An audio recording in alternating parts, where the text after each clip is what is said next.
Origin Chance, Home Studio X, and this is dogs that will send you to dog backwards.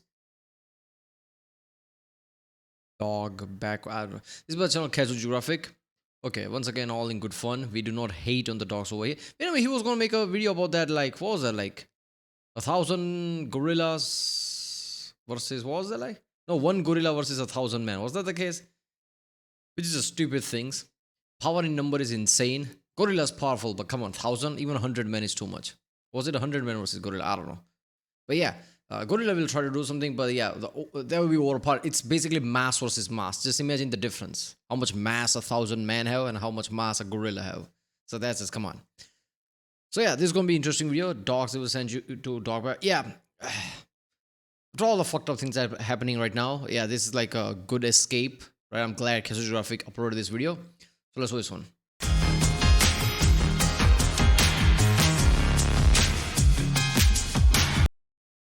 Remember, if you like my reaction, don't forget to like and subscribe so I know which type of videos to react to more. If you haven't seen other reactions I did from Casual Geographic and other channels, I guess check out the link in the description. And yeah, let's do this one. Walk you, because a lot of y'all have gotten way too confident. I've said it before, but one way to see how a guy's mind works is to ask him, what's the biggest animal you could beat in a fight? And if you want to see how highly he thinks of himself. Oh, this is related to that. I guess he's gonna get to that point. Didn't he do the same? I think he showed the same graph before. I love this. 6% of Americans think they grizzly bear, really? Come on, man. Tiger can't beat a grizzly bear. Fuck you. You can't. This is about one singular person. I guess they misunderstood. They're like, can a human defeat a grizzly bear? Of course, human can't. Because human have weapons. A human with a gun, grizzly bear is done. All happens all the time. I think they didn't phrase it right. Because I don't think there's anyone stupid enough to think like physically, just like, you know, man to man. I think, you know, that person would have thought, okay, maybe a guy can run away, go to a woods, chop down a wood, create a spear and kill a grizzly bear or some shit. I don't know. Even without having a proper weapons at the start. But even then, like, I don't think, like, even with the spears, like, really, are you at the caveman level shit? I don't know, with your leisure life, are you athletic enough? You're gonna stab a grizzly bear? I highly doubt that. So, no. Grizzly bear is insane, lion is insane, elephant is insane, obviously, yeah. Gorilla, this was the question, wasn't it? Yeah, gorilla's explosive, like, yeah, that's insane. But yeah, gorillas are more peaceful than anything, so, yeah, that gorilla probably would run away. Why would they, like, attack you? Yeah, crocodile. Come on, it can. I've seen crocodile chew through a fucking truck's front fender. They put a hole inside. Are you high? Kangaroo. I mean, yeah, kangaroo. Why is kangaroo in the middle? Like king cobra, chimpanzee. I would put chimpanzee much worse than the kangaroo. So I guess people are just stupid. Large dog. Yeah, large dog. German Shepherd and shit. Come on, that's also like better than kangaroo. You can fuck around with kangaroo. Kangaroo run away. Kangaroo's dangerous, but not at that level. Come on. Right? Kangaroo's not going to have, like, you know, feral teeth and everything like how dogs are. Yeah. Ask him, what's the biggest dog he could take down? Or if there's even one alive that he couldn't. TikTok has taught me a majority of y'all are KOing anything canine. Allegedly. Now, in their defense, there's over 350 breeds of dogs and the average man is bodying most of them. Dogs are built for friendship, some quite literally, and they're descended from a pack hunter who really isn't about the one-on-ones. Plus, dogs have one real way of delivering damage, and unless they have the size to make up for it, most dogs can't go band for band with the average man. The thing about size. Yeah, and also, like I said, people are mostly live their life. You're not that level of mentality or athletic, like, you know, when you go to gym and you have to learn how to lift something before you can lift that heavy, you need to tell your nervous system that we are doing this so it can learn for the future. So from the next week or next month, you can lift that weight much heavier. If you do that immediately, your body's like, what the fuck are we doing? It will start to shake and all over. If you're not a hunter, your body's not used to it. You can't just take down even a dog that is like, I don't know, like German Shepherd or something like that, which is ferocious. These are dogs, right? They can literally bite you. You might not even be able to grab it. And it's going to be like really like aggressive and like adrenaline junkie or something. You'll be overwhelmed. Depends on the person, obviously.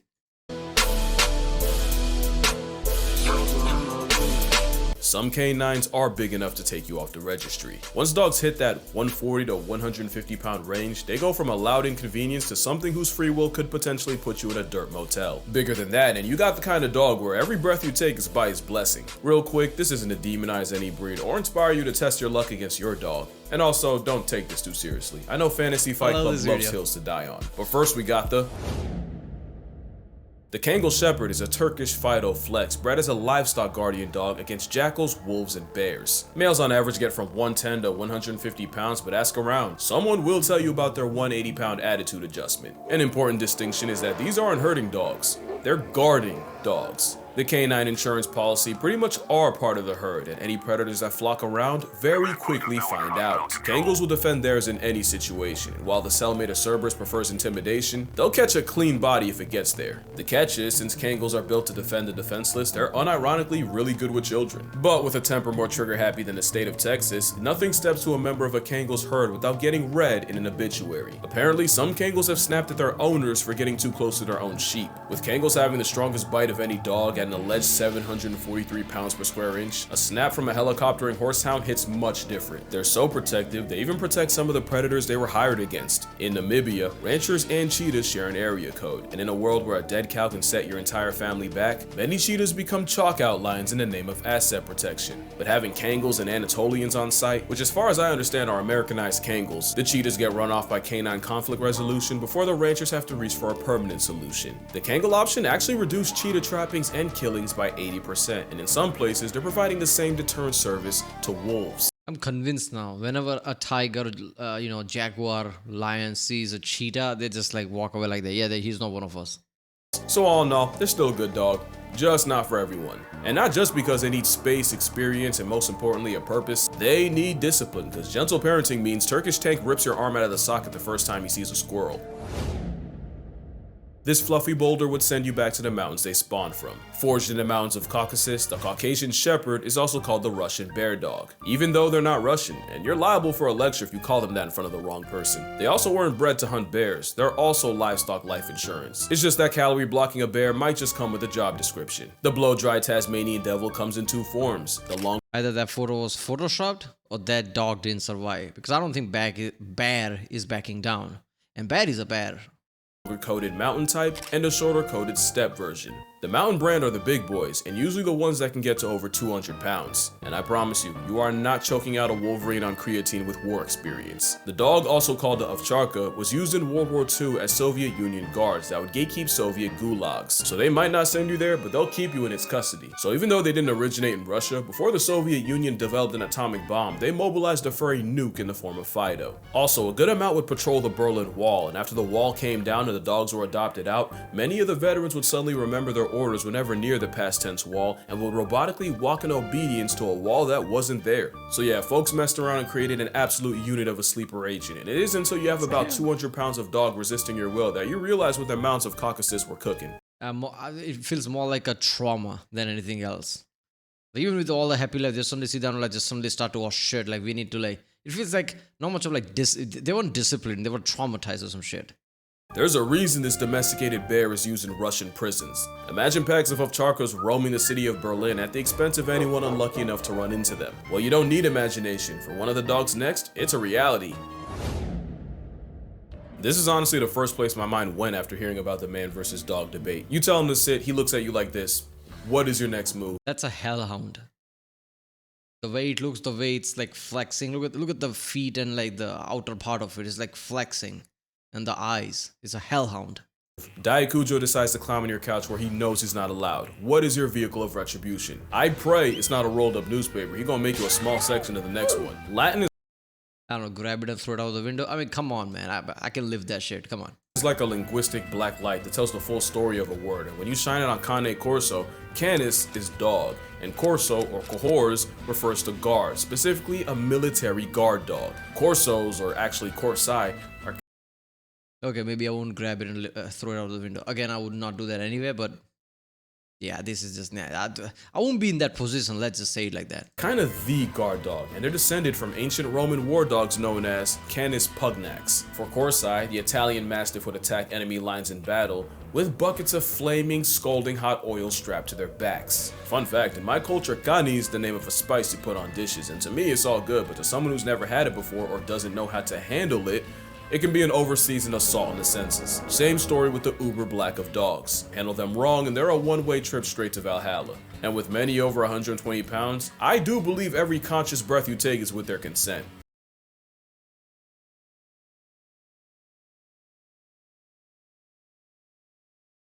That's not. Tell me that's not real. Look at that hand. Look at that leg. I mean, I know there's like a lensing effect with the distance and all, but it's not like I can see the couch and how much distance there is. Even then, see the height of it.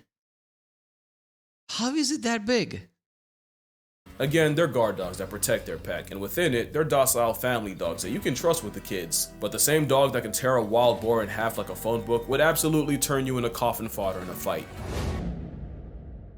This might Yeah, I'm guessing pit bulls gonna be top of the list because you just can't trust your kids with them, apparently.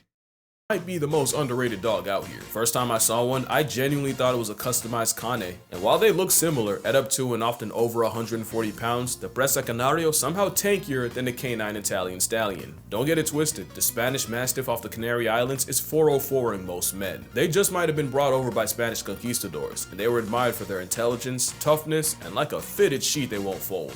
But they were also bred specifically to exterminate wild or stray dogs. And that's something I'm gonna touch on later, because LGDs like Ovchakas, they're not meant to murk predators, just discourage them. They bred the Presa Canario to erase other dogs. That's basically a canine assassin. The hired gun was also a reoccurring character in dogfighting rings, even after it was criminalized. Because of this, the pride of the Canary Islands almost went extinct in the 60s. Luckily, a breed society, Club Español de Presa Canario, was formed, and they came up with a breed standard. The standard was approved in '89, and the Presa Canario was recognized as the official dog of the Canary Islands. The goal was to help the Presa make a comeback, and today they're still going strong. They have a lifespan that can last over a decade, despite all the nerfs that come with being a big dog. Which means we're talking about the dog that has fought its own kind, its own biology, and literal extinction. Not the type I want to. I like how it's forming a lot of times. It's like a psychological warfare. Oh, I'm not just dangerous. I might have rabies, by the way. Start problems with. Now let the record show that the muscle of Canary is the equivalent of a canine wet wipe around family, but any burglars getting blacklisted from the census. Once upon a time, a zoo in China caught heat for trying to pass off a dog as an African lion. Oh, it didn't last long and they were for sure wrong, but when you squint at a Tibetan Mastiff, you see their inspiration. I mean, yeah, look at that. Look at the mane and everything. But come on, man. It's like, yeah. This woofy mammoth is one of the oldest dog breeds alive, and they were used to protect Buddhist monasteries and Tibetan monks from apex threats like wolves, bears, and snow leopards. Traditionally, the hound of the Himalayas would sleep all day and patrol the villages at night, so if you take in a Tibetan Mastiff, you may find their habits nocturnal. They're built different. I'm talking genetically sequenced abnormally. Back in the day, Tibetan Yeah, basically go to sleep one day, wake up because, like, I don't know, like you couldn't, like, yeah, you need to take a piss or something. You just walk out. You see in the distance, almost hitting the moonlight. Your dog is just looking somewhere in the dark. Like the fuck you doing? And then he disappears. An hour later, he comes back, and there's some blood or something. Like what happened? He just comes there and sits down, and yeah, there you go. That's the day. Like what the fuck happened? And that shit continues for days. Then you realize suddenly some species around your town is going extinct. Oh, okay, that's what's happening. Mastiffs were bred with Tibetan wolves because the dogs have a special protein that helps red blood cells carry oxygen 50% more efficiently. This mutation does not appear in other dogs, but you do see it in the Tibetan subspecies of gray wolf, which is why the sentient hair salon pile can survive such a high altitude. It's not hard to see how a full-grown literal Clifford can send wolves running. And that's what I wanted to mention. These are guardian dogs, not attack dogs. They don't want you dead, necessarily, just gone. They're not out here looking for smoke, and if you have one, you'll find that the most dangerous thing about them is the constant slobbering can be a slip hazard. But there's a catch. The Tibetan Mastiff wasn't just insurance, they were a status symbol, especially in China. One named Big Splash sold for $1.5 million, so they can ruin you physically and financially. Damn. The problem is, like all fads, the TM hype faded fast, and the outcome was more abandoned Mastiffs than anyone knew what to do with. Well, let's be honest. If you buy a dog for $1.5 million that has that kind of a hair on it, you probably get like a personal barber, personal beautician, or whatever that constantly take care of that dog. Yeah, it's an ongoing project. It's like a special edition Ferrari that you constantly have mechanics over, basically just to have them maintained. with. Except the dogs. The Tibetan persuasion started forming feral packs where they've killed livestock, hunted native Borble sheep, and even attacked ancient enemies like snow leopards, bears, and now even humans. Now we've got thousands of feral uber dogs roaming the Tibetan plateau, making life air-conditioned hell for snow leopards and putting paws and jaws in any people that happen to cross their paths. It's basically what happened to pigeons in America, but I've never seen a pigeon lil bro a wolf. I don't know what's with all the videos of Tibetan Mastiffs and wolves in the same place, but I have not seen one where the dog doesn't completely bully the albeit smaller Asian wolves. And speaking of wolves, at least the wild ones are afraid of humans. We genetically engineered a weapon of mass destruction. And it's completely our fault. Mastiffs in general. Yeah, but that makes wolves smarter and this dog's not. You can't fuck with humans. Like, if you become a problem, now you're a problem. You're a state problem. There's gonna be hunting parties, there's gonna be guns involved, there's gonna be extinction level things gonna happen because your species is a problem. So anyone who avoids humans are too smart. Wolves are apparently that. We've damaged them in a way that they are not afraid of humans, which will basically be their undoing in a way. Everything, every smartest thing on the planet try to keep away from humans. Orcas and everybody, oh, those are human, let's not touch them. Or canine flex. They'll have you mad stiff. As in rigor mortis, the bull mastiff looks like a sweetheart that could genuinely bench press your family. The Neapolitan mastiff was literally built on honey badger principles. Loose skin so that even when clamped, they can always turn around and face their problems. But it also makes them look like a victimized pizza pie, cheese sliding right off. But we can't forget the English Mastiff, one of the few dogs that could successfully maul a wolf. For reference, the beast from Sandlot was an English Mastiff, and the record for the heaviest dog is held by Ika Mazorba, an English Stiffy weighing 343 pounds. And of course, we can't forget my favorite Mastiff, and honestly dog, the Rottweiler. This Rizahund is an easy attitude adjustment for any man that thinks he can whoop any dog. But one dog you would absolutely get worked by is... The Borble is a massive 200-pound vibe check of a pet. They were bred as a South African farm dog to protect the home against threats like leopards and even baboons. Ironically, Okay, why is this video special version dogs? Because I've never heard of any of them. Like, you think like your everyday like pit bull, like your German shepherds and all these names. These are the name I've never heard of them. I guess these are one of the most dangerous dogs out there, but it's somewhat rarity. So people, and that's why they are rarity, because one of the most dangerous one out there. People are not going to breed them left and right and sell everywhere. I guess it would make sense. it's the baboons I'm impressed by. You see, there's a lot of stories about this farmer dog, aura, as the kids say. There's one story of a Borble life-depriving 4 leopards in a row before losing to a 5th. Another story goes like this. The king of Albania gifted Alexander the Great a massive Borble, but when Alex tried to get the dog to hunt, the dog seemingly refused, so Mr. Macedon did the sensible thing and murked the dog for insolence. Until the king said the dog wasn't lazy, just bored, and that these dogs were meant to hunt big game. Like elephant big. So apparently they sent a replacement, and this Borble won Alexander over after breaking a lion's back and forcing an elephant off a cliff. Do I believe it? Absolutely not, but it helps my narrative if I pretend I do. What is true is the same Borble that squares up with big cats and baboons. Elephant would fuck this thing up. Elephant is one of the smartest thing ever. That tusk can be used for a very versatility. You can just find a way to throw the dog away. Like, come on, really? That's just not true. Also has the personality of a Yeah, I've seen groups of lion climbing on top of elephant. And elephant's not even running away, it's walking away. Because no, these lions won't be able to do shit. That's insane. blanket, unless you threaten their family, in which case they'll put you in an ashtray. They're basically a guard dog that got promoted and invited out to hunts, which is actually the opposite of... The Rhodesian Ridgeback might seem like a token pick, but hear me out. They're the inverse of Borbles. They were so good at hunting, they eventually got promoted to guards. With a max weight of like 120 pounds, the Ridgeback is the lightest dog in this video. They get the nod because they were used to hunt lions, along with the usual suspects like wild pigs and baboons. Now I should probably explain, when I say hunt lions, I don't mean these dogs are out here giving Simba the belt to butt. There isn't a dog alive that can beat a lion. No dog exists that can 1v1 a bear, and pretty much all would get folded by a full-grown all-American Northwestern wolf. By hunting, really the Rhodesian Ridgebacks would bay the lions, not straight up attack them, but harass them, applying constant pressure until eventually... Yeah, I see that. Lions, let's just say, lions are great, but most of the time they're just like lying on the floor, just like, fuck this type of thing. before they have to get up and do some ridiculous, powerful thing. But then they go back to basically on the ground and just chilling. They're basically like, like conserving most of their energy all the time. So harassing them would be too easy. I'm guessing tiger would be different. Tiger is too athletic than a lion. Bigger, more muscular, and somehow too athletic. They're not always lying down.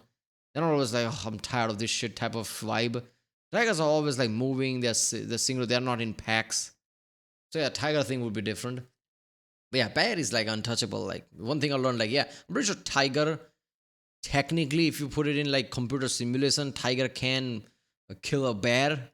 But that tiger doesn't kill a bear because bear is completely insane every single way. It's not just about physical, psychological, and everything. The way the where bears are, how their mentality is, right? That's just insane. So yeah, tiger wouldn't want that beef. Tiger would run away. The hunters showed up. The best way I can explain it is these wolves mobbing a black bear and basically escorting him away from their pups hidden in the grass. Rhodesians more so keep the lion in one place, which is arguably just as impressive. It takes a lot of intelligence to pin a predator 5 times your size, and yeah, Ridgebacks are creepily smart. Ask around, some will even say they're human. And that's a level of intelligence I'm not trying to deal with. One thing I do love is a dog that went against literal lions. Oh my god, that is so insane, man. I mean, dogs don't have anything that like their paws can't do shit. I mean, elephants have a lot of versatility with their, like tusk and everything. Sometimes I wonder really smart creatures act smart in a lot of way because they physically can do stuff with it. Orcas are dominant because they basically swim, right? It's a water thing. They don't have to worry about like paws and like hands and thumb and any shit like that. Elephants are really smart because they have tusk and everything. Crows can fly away and crows can be that way. Dogs are the only one I can think of who doesn't have dominance of elephant, doesn't have tusk or something like that. They literally just paws. So it would be literally something like this dog is that level smarter, if not more, but it's very limited because of physical limitations. There must be species like that. They're because of their physical layout, they're very limited. I guess I just recently saw like prosthetic robotic arm that basically detects your basically nerve signals and just works that way. So robotics getting that level of insane.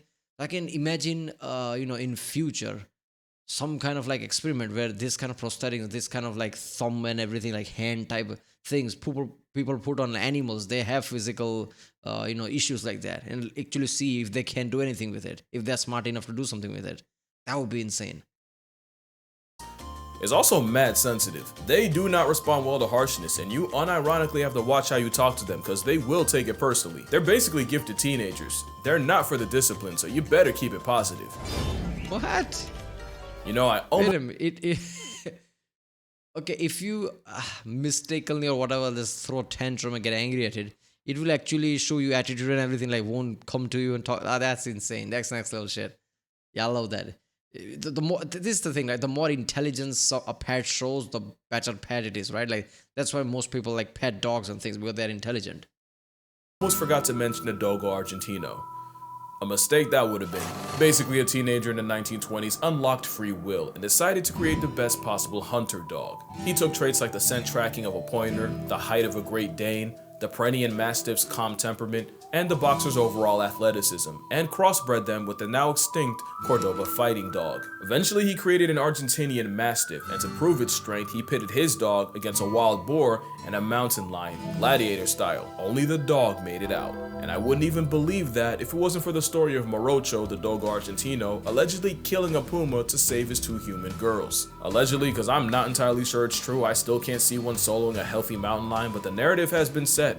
So W Morocho. They might not be the biggest, but it's an explosive cannon. You'd be really, it's lucky shot can get like a dog with a proper teeth damage can, with a lucky shot, take down a mountain lion with enough damage. The mountain has probably fucked and can just finish the job from there. Same shit happens in MMA all the time. There are a lot of people who are just point blank dangerous with the strikes, especially the heavyweight division, like Cain Velasquez and people like that in the past. I don't keep up with MMA that much nowadays, but I remember that. And he's like one of those people, if he caught you, like you're done. And that's all he has. I mean, he's not that athletic, right? He's great at wrestling, but you're not that one. So I still remember him and Brock Lesnar's match, right?